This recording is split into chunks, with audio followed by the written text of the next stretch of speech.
What's good, my people? It's your boy 336 Money, and you are now tuned in to the 336 podcast. I'm here today to tell you that I am ahead, not up to date. Yes, that means I am from the future. Your today is just my yesterday. Spoiler alert, ain't shit changed. What's good, my people? It feels good to be back. We took a break just to transition last week, but I'm happy to be back. Despite the saddening events, that bring us back here this week, which is kind of every week in America, man. We got a lot to talk about, so let's go ahead and get right into it. But before we do, make sure you like this video and subscribe to the channel, and also turn on new post notifications for our new YouTube channel so you don't miss any content that we upload here.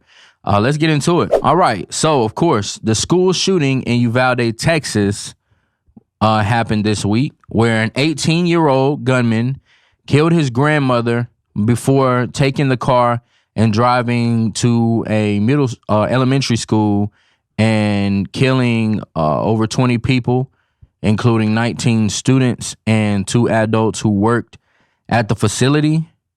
The gunman apparently died on the scene by responding officials. They say that this gunman was bullied for, how he looked, how he dressed, he's poor. It's not clear why he had to go to the elementary school, however. Now the dust has settled a little bit on this issue because, something like this happens, a lot comes out, and a lot of things start to be sparked, a lot of outrage, a lot of protests, which we're going to get into. But, we're starting, the dust is settling, and we're learning a little bit more. As I said, this guy, he could have identified with certain communities. They say he's poor. Just to put a little bit into perspective, Uvalde is somewhat of a border town. It's very dominated by the Mexican or Latino community. And this school was a Latino dominant school as well. So a lot of these kids were, Latino, part of that community, and as well was the shooter. So when we look at this thing, we're starting to see that it took 14 minutes for the first officer to respond, and I'm painting a picture here, once the first shots were heard or the first shots were reported, and said that, again, he killed his grandmother and drove into school, crashed a car in a ditch, got out the car, start shooting at a funeral home nearby the school. That's where shots were first reported, and it wasn't until about 14 minutes later where the first officer responded. Now, all right, let's just go through it, guys. Let's not get into it too early. Let's just keep going through it. They do say that, he climbed this 8-foot fence. He went over, and the policeman arrived and exchanged fire with the gunman before he eventually went inside. And that's where he was able to get into this classroom, barricade himself in, and kill those students and those teachers. And it's really crazy, because we look at, even after this shooting occurred, initial shots were fired. And, the timeline doesn't even make sense. He shot someone or at someone at a funeral home. Phone call was made. 14 minutes, the officer arrived, and he exchanged fire with the suspect. But, so what was the gunman doing, for those 14 minutes? Just standing outside? Or what? I don't understand. What's going on? More details need to be provided, because that doesn't make sense. 14 minutes, this gunman was climbing his fence, which was said to be 8 feet tall, maybe. I don't know. But you exchange fire, and he runs into school, and then I guess the officer does not chase him after that in that situation. And what happens is, it takes an hour for tactical teams, a border tactical patrol team ended up coming there about an hour later. And that's when we actually got, some action. They entered the building, they secured the area, and I guess gunfire was exchanged, and they killed, the guy in there. Now, there's a lot to be said about this. As I said, this dust starts to settle. We start to get what they call the facts. We start to analyze the facts, and we start to see some things that don't make sense. And then, of course, anytime you have a situation, we have to be comparative. And okay, what has happened in the past? How have people acted? How have people responded? in similar situations, because a lot's being said about how police handled this situation. You'll see even U.S. Marshals out there threatening to lock up some of the parents. The parents, they get word. Again, Uvalde's a very small town, so an active shooter at an elementary school is going to spread around the whole town pretty quickly. And parents responded. Parents pulled up just to see. And, like I said, it took an hour for a team to get on board. So the shooter was active for an hour and 15 minutes at this school property. And that's how long it took before someone even showed up that was able to go in there and handle the situation. We're looking at all of these things and we're starting to see and question, how these people responded. I mean, parents are outside, they're being attacked, they're being told that they have to relax, chill, while officers just sit there and casually, if you see the videos, it's quite disturbing. They're casually waiting while we know that this young man is in here killing people. And he can kill even more people. At this time, we don't know how many he's killed, how many lives were taken.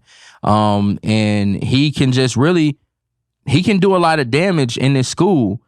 And you have these young kids and these teachers fighting for their lives, trying to protect each other. And, they say videos now emerge where kids are climbing out of the window at the school trying to get to safety. These are elementary students. We talk about a 10-year-old boy who said, all my friends were killed. This is very traumatizing. This is very serious. This is a very urgent situation. And, honestly, even I don't feel like police responded with enough sense of urgency. And I just would hate to do it, but we have to look at the glaring comparison of the most recent shooting before this, just another week ago in Buffalo, where a guy went in and killed and shot about 20 people as well. And we just look at it now. A white man, 18, they both were 18. A white man walks into a black neighborhood and kills, 15 people. And he walks out of there alive. Police are there. They respond quickly. It's there. And then you have another 18-year-old Latino shooter goes into a Latino-dominated community in school and just starts shooting people. And he's able to kill 20 plus, and it takes an hour and 15 minutes for people to respond, and the shooter's dead. We have to ask ourselves these questions about what's going on in America. What agenda is being pushed? What is being set up? A lot of conspiracy theories out there. I don't want to push that on you guys, but when we look at the facts, we see how these people respond to criminal activity, and we look at the race in the district and where these activities happen, and we look at the lack of urgency.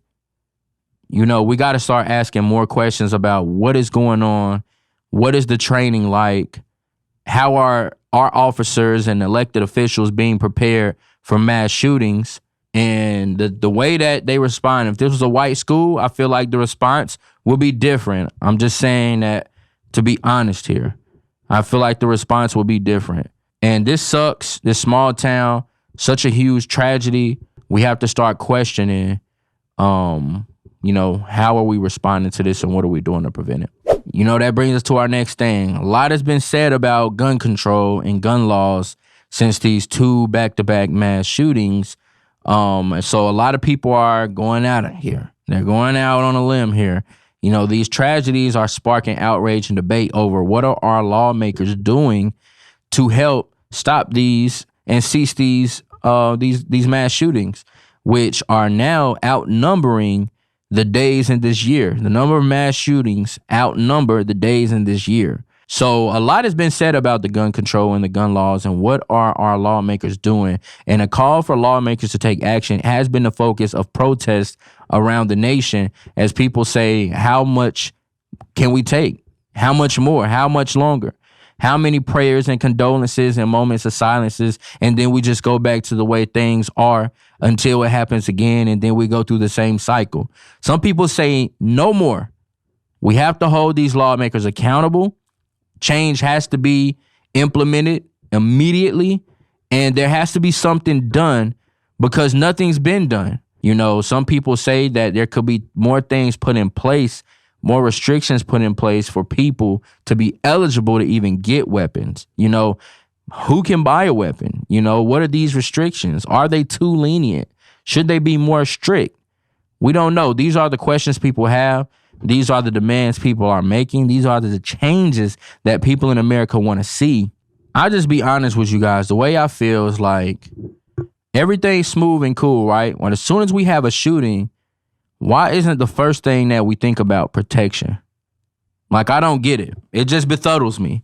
Why are we not thinking about protection when people are getting killed? Why don't we think about protecting ourselves? Why don't we think about defense?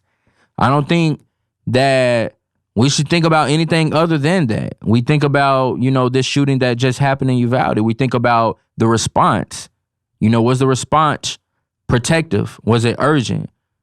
Was the defense put in place properly to defend the kids? I think we think about that. We don't think about anything else. A lot of people say we should just take the guns away. And I'll just be honest with you guys, and I hate if you hate it, but the reality is there's no scenario where gun laws can stop mass shootings. It's no scenario. And to think that ideally is just illogical. It doesn't make any sense. Gun control doesn't prevent access to weapons. Of course, you know, there are measures that can be taken, things that can be put in place. Maybe we're a little bit more thorough in who we allow to buy weapons, who we allow to sell weapons, how we allow weapons to enter our country. You know, who administers that, who governs that. There are some things that can be done, but gun control doesn't save people. And, you know, if you think that, I want you to take a moment to step back and think about the actual impacts of extreme gun restrictions. You know, we're saying like we don't want anyone to have weapons. On the other hand, in the contrary, you know, we're able to have weapons. You know, maybe people can prevent it. You know, maybe people can protect. You know, people are dying and there's a mass shooting going on and just no one has a weapon. And when no one has a weapon, such as, you know, elementary school where they don't even have a protective officer there, they're at the mercy of the shooter. They're vulnerable. Whereas if people are armed and trained and educated, they can potentially protect themselves in that situation, you know. You know, gun laws is a significant thing. When you take away weapons, you give too much control to the government because the government has to have weapons, right? Like the army have to have weapons. The officers have to have weapons because, like, if the officers don't have weapons, then, you know, this black market where I come from, we still gonna have it. And that's going to put the officers at a disadvantage. But the majority of Americans and people in this world without access to weapons at a storefront location, they won't be able to get their hands on weapons. So when you look at that, you'll see that people will be very vulnerable without the freedom and the right to purchase and bear arms because the government will just have too much power. You know, in the African-American community, in a minority community, we talk about it on the show all the time. Black people are getting killed, murdered, and gunned down by police. In Houston, where the body cam footage was just released, and Jalen Randall was shot just by getting out the car trying to run for it. You know? Do I agree with Mr. Randall getting out the car trying to make a run for it? I can't say that. You know, again, we can debate how we respond to police. But hey, I can see why Jalen was running. You know, you look at the officer. I mean, come on, guys. We got to be able to protect ourselves. I mean, this officer got out the car. They tried to pull him over. They barricaded him. Mr. Randall, he got out the car, tried to run. As soon as he got out this car, he didn't face police. He ran away from police. This policeman shot him right in the neck. His body dropped. And, you know, what's the first thing that this policeman said? Not, he's down, shots fired. He said, oh, shit. I want you guys to go and watch the body cam footage. Jalen Randall died by police at the hand of police for trying to run away. And a police officer shot him right in the neck and killed them immediately. And the first thing that comes out of his mouth is, oh shit.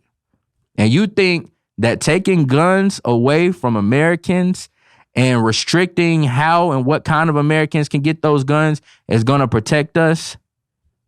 Well, just as that officer, oh shit. On to the next thing, man. Another sign of just disparaging the country.